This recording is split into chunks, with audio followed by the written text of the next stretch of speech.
The United States is diverse from region to region in so many ways, and the book highlights 5 main ways that this affects our students and some certain things that we should know about it.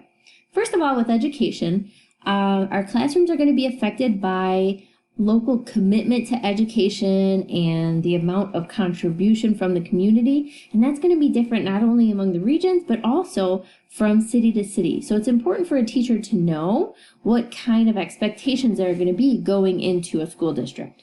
With religion, it's really important to know that religion influences all of the other factors. People make decisions about what they can teach, what they're supposed to eat, based upon our deeply rooted values. So a teacher needs to know the religion not only of her community, but within the classroom and how that might affect their learning.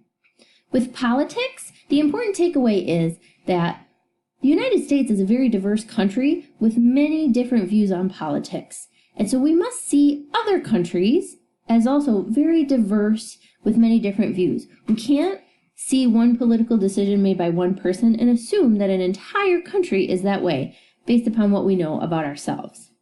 With cuisine, again, it's tied to the regions, it's tied to religion, it's tied to health.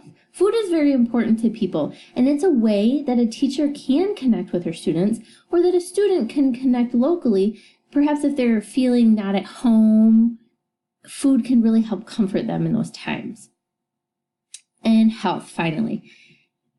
There are also many different types of health and many ways to affect health, but the most important takeaway for teachers is that healthy living education is paramount in a curriculum every year. K through 12, we have to teach children how to be healthy emotionally, mentally, and within their communities so that they can be successful as adults.